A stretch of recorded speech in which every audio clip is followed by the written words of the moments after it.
मैं भारत की सेना का, इस देश के प्रधानमंत्री का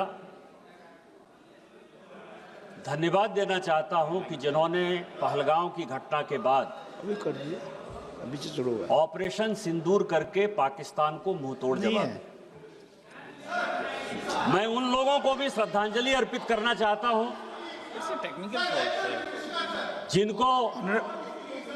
जिनको धर्म के नाम पर Honorable member, please sit down. We are working निहत्थे on लोगों it. को There are some technical issues only, not. ये प्रॉब्लम जो है वो Please wait. ये प्रॉब्लम लोकसभा का है, ये Please प्रॉब्लम wait. मेरा नहीं है। मुझे हिंदी आती है तो मैं हिंदी ही बोलूंगा ना। आपके कहने से मैं अंग्रेजी नहीं बोलूंगा Please be seated, ना। member. Please और be अंग्रेजी विदेशी भाषा है। यदि आप तमिल बोलने के लिए मुझे कहते तो मुझे प्रसन्नता होती। आप इंग्लिश बोलने के लिए कहते हो, विदेशी भाषा है वो। यही मानसिकता है आप लोगों की। कोई तमिल बोलने के लिए कहे, कोई बांग्ला बोलने के लिए कहे तो मुझे गर्व होगा, क्योंकि वो हमारी भाषा है, भारतीय भाषा है। आप अंग्रेजी बोलने के लिए कह रहे हो। Please be seated. Please be seated. We are trying.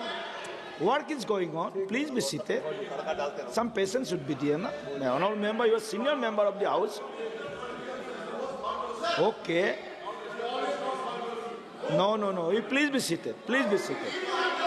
Please be seated. Controversial होगा तो हटा देंगे। No controversy. वनक्कम से शुरू करते हैं। वनक्कम से शुरू कीजिए। वनक्कम से ही शुरू करते हैं या भालोबासी से शुरू करते हैं, किसी से शुरू करते हैं, बांग्ला से, तमिल से। मैं 2 दिन से सभापति महोदय, प्लीज। मैं 2 दिन से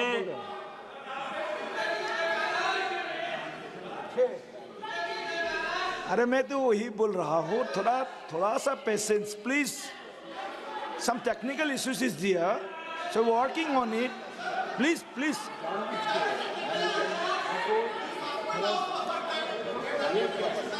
some repeatedly telling you that some technical issues is there. ये अभी work is going दिया। on.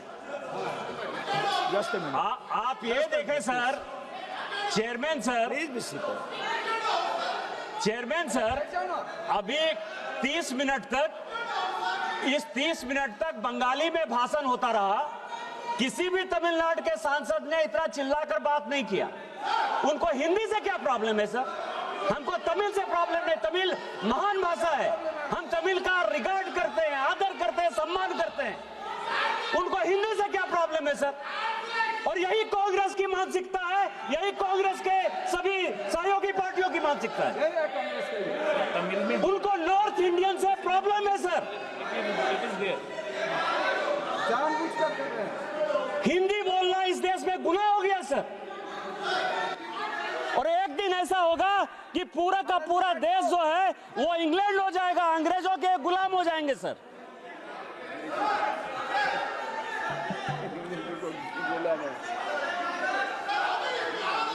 सभापति महोदय,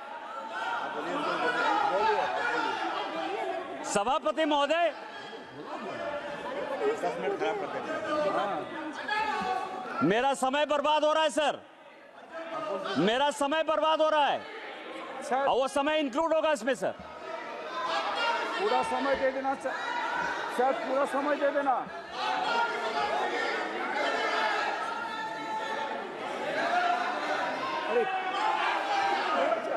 आवाज नहीं आ रही है, मेरी भी आवाज नहीं आ रही है। नहीं, मेरी आवाज आ रही है।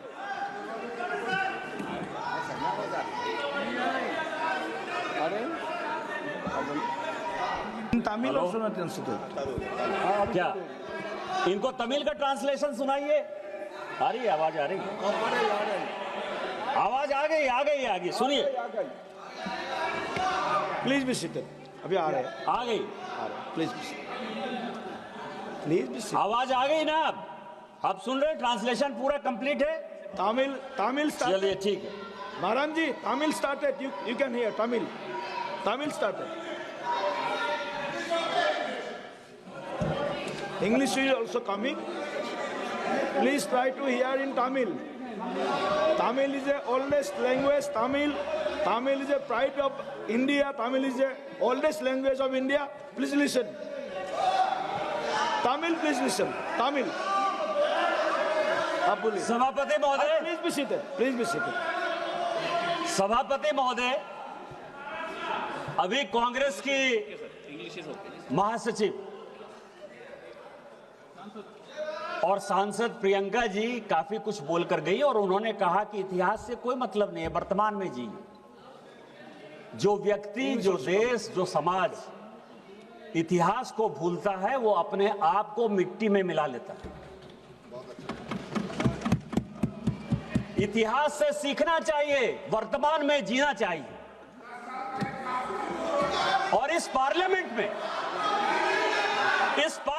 में और इस देश में जिन दो चीजों पर बात होती है सभापति महोदय, हम लोग किस चीज पर चर्चा करते हैं?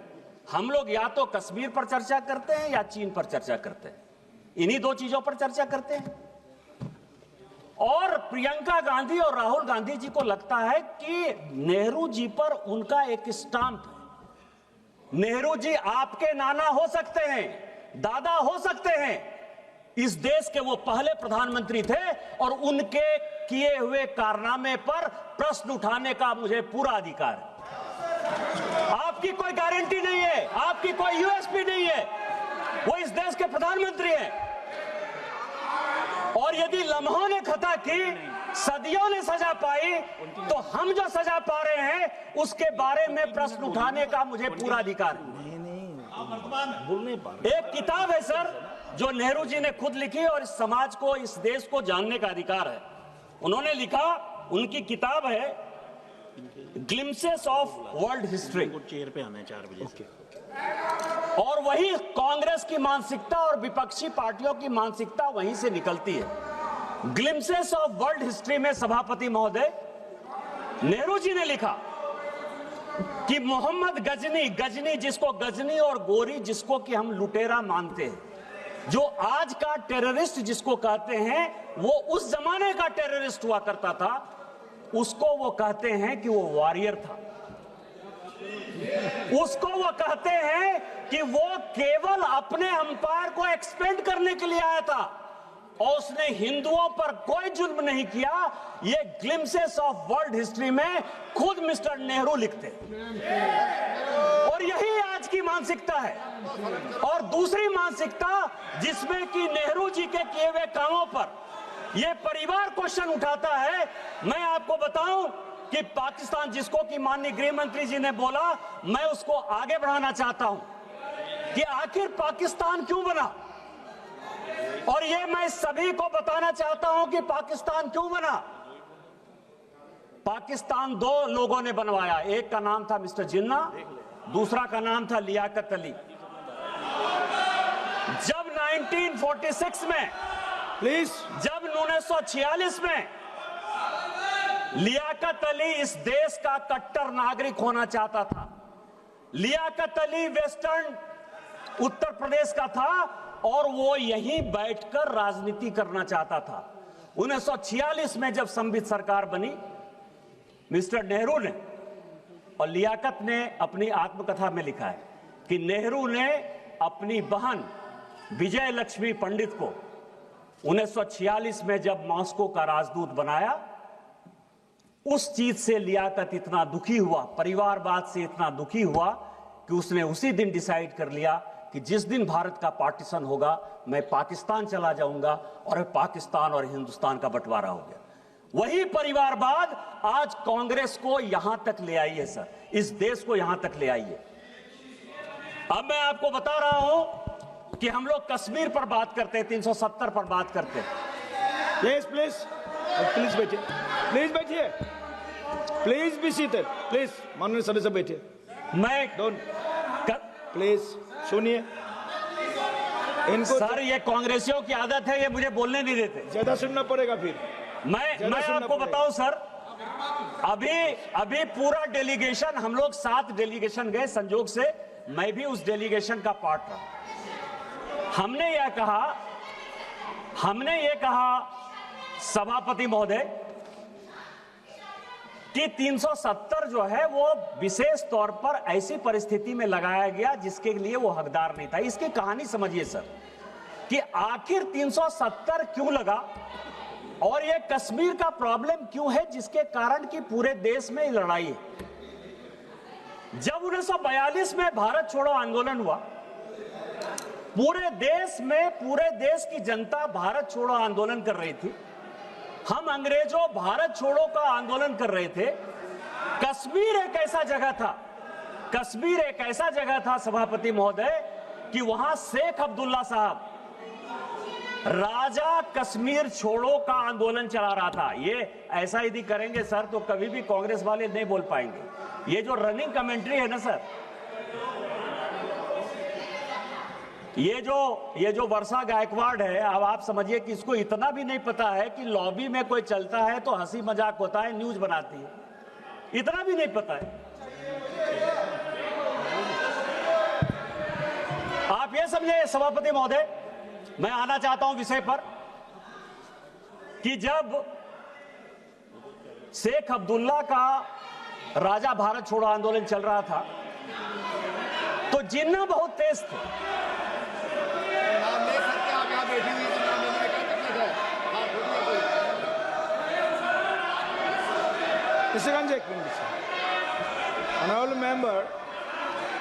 Honorable member, please be seated first. Please be seated first. आप बैठिए पहले आपको बैठने बोला है, बैठिए। Please be seated first, please be seated first. आप बार बार बैठे बैठे टिप्पणी कर रहे हैं मेंबर, बैठे बैठे आप टिप्पणी नहीं कर सकते, आपको अलाउ नहीं किया गया है। Please be seated, don't talk, please be seated, please be seated, don't talk please, please. सभापति महोदय, शेख अब्दुल्ला साहब राजा कश्मीर छोड़ो का आंदोलन चलाए हुए थे और जिन्ना ने उस वक्त राजा का साथ दिया, और जिन्ना ने जब राजा का साथ दिया और जब 1947 में भारत का विभाजन हुआ, उस वक्त राजा को यह लगा कि नेहरू जो है मेरे खिलाफ, नेहरू मुझे किसी तरह से भारत के साथ नहीं रहने देना चाहता है और जिन्ना मेरा समर्थन करता है, लेकिन मैं जिन्ना के साथ नहीं जाऊंगा, नेहरू के ऊपर मुझे विश्वास नहीं है। इस कारण से उन्होंने 2-3 महीना अपने डिसीजन को कि भारत के साथ मिलना है कि नहीं मिलना है, उस तरह से उन्होंने डेफर किया। लेकिन जब उन्होंने फिर एग्रीमेंट साइन किया, वो वही एग्रीमेंट था सभापति महोदय जो 600 राज्यों ने अलग अलग इंस्ट्रूमेंट ऑफ एक्सेशन साइन किया। जब मणिपुर के साथ वही लागू हो गया, जब कच्छ के साथ वही लागू हो गया, जब उत्तर प्रदेश के साथ वही लागू हो गया, तो कश्मीर में कैसी ऐसी बात थी जो आपने उसको धारा 370 दे दिया? और यदि जिनको लगता है कि 2 नेशन थ्योरी के आधार पर वो साइन नहीं हुआ, तो जब सिक्किम 1975 में भारत में मिला, जब गोवा 1962 में भारत में मिला, तो उसको 370 आपने क्यों नहीं दे दिया? आज जो ये कश्मीर के हालात हैं, उस हालात के पीछे यदि नेहरू गांधी परिवार जिम्मेवार है तो हम जिम्मेवार नेहरू जी को ठहराएंगे या नहीं ठहराएंगे? इसमें प्रियंका गांधी और राहुल गांधी को परेशानी क्या है? ये आप कह रहे हो, मैं आपको दूसरी बात कर रहा हूं। चाइना की बहुत बात, जितने अखिलेश यादव जी बोले चाइना के बारे में बोले, कनिमोझी जी चाइना के बारे में बोली, सुप्रिया जी चाइना के बारे में बोली, जितने अपोजिशन के आदमी हैं सब चाइना के बारे में बोल रहे हैं। सुप्रिया ने बोला, नहीं बोला, मना कर दिया।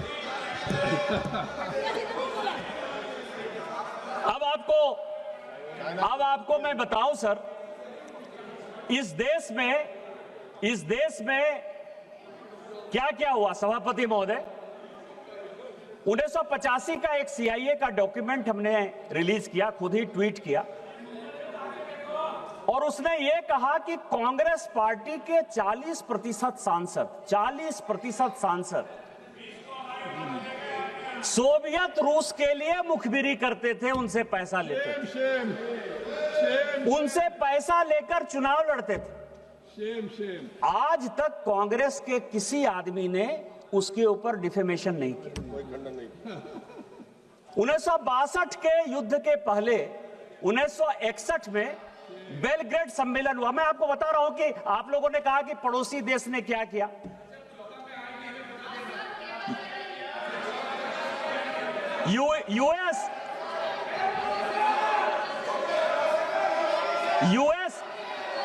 यूएस और अमेरिका, यूएस और अमेरिका के पहले 1961 में नेहरू जी ने कहा तिब्बत देने के बाद, और मैं तिब्बत पर भी आना चाहूंगा सर कि तिब्बत है क्या। तिब्बत 1886 में भारत का, नेपाल का और तिब्बत का एक समझौता हुआ। आपको पता है कि तिब्बत जो है नेपाल को एक हर्जाना दिया करता था प्रत्येक साल 1954 तक।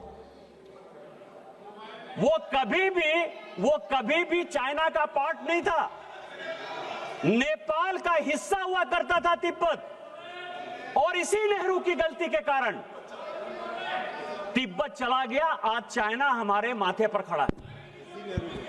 और 1961 में जब नॉन अलाइनमेंट मूवमेंट का नैम का जब सम्मेलन हुआ बेलग्रेड में, तो मैं आपको बताऊं कि उस वक्त जो कंट्री जो सिग्नेटरी थी हमारी, नेपाल, अल्जीरिया, भूटान, युगोस्लाविया, इन सबों ने जब 62 का युद्ध हुआ सर, सभी के सभी चाइना के साथ चले गए। और उतना छोड़िए, आप पड़ोसी देशों की बात कर रहे हो। 62 में हमारे हारने के बाद नेपाल ने अपना बाउंड्री एग्रीमेंट चाइना के साथ साइन किया, मंगोलिया ने साइन किया, वियतनाम ने साइन किया, कोरिया ने साइन किया। कौन सा देश आपके साथ खड़ा था? कौन सा देश आपके साथ खड़ा था? कौन सा देश खड़ा था आपके साथ? और 62 में क्या हुआ सर? ये सैनिकों की बात कर रहे हैं। मैं आपको एक और कहानी बताना चाहता हूं, आप सैनिकों का क्या सम्मान और असम्मान करते हैं। 71 का जो ढिंढोरा आप पीट रहे हैं कि 71 में हमने इतना बड़ा विक्ट्री कर लिया, इतना बड़ा विक्ट्री कर लिया, एक और देश को हमारे माथे पर खड़ा कर दिया। यदि बनाना था तो 2 नेशन थ्योरी में हिंदू बांग्लादेश बनाना था और मुस्लिम बांग्लादेश बनाना था। लेकिन जो फील्ड मार्शल थे जनरल मानिक शाह, जिनके कारण कि हम युद्ध जीते, आप सैनिकों की बात कर रहे हो। आपको पता है कि 72 में जब उनको फील्ड मार्शल की उपाधि मिली, फील्ड मार्शल वो होता है कि जो जनरल को मिलता है, जो आर्मी चीफ को जितना पैसा मिलता है, दरमाहा जिसको कहते हैं पैसा, वो पैसा उसको मिलेगा, इसीलिए वो फील्ड मार्शल है। उतनी सुविधा उसको मिलेगी, इसलिए फील्ड मार्शल है। आपको आश्चर्य होगा सभापति महोदय कि 1972 से लेके 2007 तक इस कांग्रेस सरकार ने उनको पेंशन तक नहीं दिया। फील्ड मार्शल का पैसा तो छोड़िए, जब कलाम साहब राष्ट्रपति हुए और उन्होंने इंटरवीन किया तो 2008 में फाइनली उनको पेंशन मिला। आप आर्मी चीफ की इज्जत नहीं करते हो, 71 बार के हीरो की इज्जत नहीं करते हो, और आप कहते हो कि आप सेना के बारे में सम्मान करते हो। मैं आपको 62 के युद्ध की बात बता रहा हूं सर। इन्होंने अपने रिश्तेदार को, भाई भतीजाबाद केवल पॉलिटिक्स में नहीं, 1962 के चाइना युद्ध के समय इन्होंने असम नेपा का जो हेड है वो मिस्टर कॉल को बनाया। कॉल कौन था? कॉल नेहरू जी का चचेरा भाई था। 18 सेनापति को बाईपास करके उसको उन्होंने बनाया। और आपको पता है क्या हुआ सर? उस युद्ध में चीन हमारे साथ, चीन के खिलाफ अमेरिका भी था और ब्रिटेन भी था। लेकिन आपको आश्चर्य लगेगा सर कि जो आकाशवाणी में जब नेहरू जी ने अनाउंस किया कि आसाम हमारे हाथ से चला गया, तो मिस्टर कॉल जो है भाग कर आ गए सर, और यहां रिसर्च रेफरल अस्पताल है धौला कुआं का, यहां जो है वो भर्ती हो गए अस्पताल में। आप किस तरह की बात कर रहे हो? उन्होंने अपनी किताब में लिखा सर, अनटोल्ड स्टोरी में, अनटोल्ड स्टोरी में लिखा, उसी मिस्टर बी.एन. कॉल ने लिखा कि इंडियन एयरफोर्स यदि हमारा साथ देती तो शायद हम बच सकते थे, लेकिन नेहरू ने एयरफोर्स का जो है कोई भी उपयोग नहीं किया, जिसके कारण कि भारत के, उन्होंने अपने स्टोरी में लिखा। और इसके बाद में एक और कहानी बताना चाहता हूं सर, जो अनटोल्ड स्टोरी में हुआ कि एक आर्मी चीफ ने आर्मी चीफ ने, रिटायर्ड आर्मी चीफ ने, गिरिराज जी, ये बड़ा महत्वपूर्ण है, जयंती शिपिंग कंपनी बनाई, जयंती शिपिंग कंपनी बनाई सर। उस वक्त 1000 करोड़ का, उस वक्त 1000 करोड़ का बैंक लोन ले लिया जयंती शिपिंग ने। उसको जो है उस तेजा ने, रवि तेजा जिसका कंपनी का नाम था, उसने लंदन में मकान लिया। और आपको पता है, आपको पता है मधुलिमिया जी ने इसी हाउस में कहा, इसी हाउस में कहा सभापति महोदय कि तेजा साहब जो है राजीव गांधी का और संजय गांधी का रहने का खर्चा और पूरे पढ़ाई का खर्चा वो जयंती शिपिंग का मालिक तेजा देता था। इस तरह की बातें कर रहे हो आप, हमसे एयरक्राफ्ट का हिसाब लेते हो। 62 के युद्ध में, 62 के युद्ध में, 65 के युद्ध में, 71 के युद्ध में कितने एयरक्राफ्ट गिरे ये आपको पता है। ये पार्लियामेंट में आज तक डिस्कस नहीं हुआ, हमने इसका कभी हिसाब नहीं मांगा। आईएमएफ का लोन 1948 से लेके 2010 तक, यदि मुझे बताओगे तो मैं ये बताऊंगा कि पाकिस्तान को 1948 से लेके 2010 तक आईएमएफ और वर्ल्ड बैंक लोन देता रहा। आपने एक बार भी उसके ऊपर क्वेश्चन नहीं किया। लेकिन हमने जो है, जब अभी ऑपरेशन सिंदूर के बाद आईएमएफ और वर्ल्ड बैंक लोन लेना चाहती थी, हमने विरोध किया। भारत ने पहली बार विरोध किया। आप सुनना चाहते हो, 65 के युद्ध में 45 एयरक्राफ्ट आपने यूज किया। 1971 के युद्ध में 71 एयरक्राफ्ट आपने यूज किया। आपसे कभी किसी ने हिसाब पूछा? हम देशभक्त नागरिक हैं। भारतीय जनता पार्टी का जन्म ही उसी से हुआ है। श्यामा प्रसाद मुखर्जी जी ने इस कश्मीर को बचाने के लिए अपना बलिदान दिया है। माननीय नरेंद्र मोदी जी ने 1952, 92, 93 में झंडा फहराने के लिए अपने जान की परवाह नहीं की। हमारे लिए एक एक नागरिक महत्वपूर्ण है। आतंकवादी को मिट्टी में मिलाएंगे, पाकिस्तान ऑक्युपाइड कश्मीर को भारत का अंग बनाएंगे, यही हमारा संकल्प है, यही हमारा न्यू नॉर्मल है। और जिस दिन ये बनेगा उस दिन भारत एक होगा। आपने मुझे मौका दिया, इन्हीं शब्दों के साथ जय हिंद, जय भारत।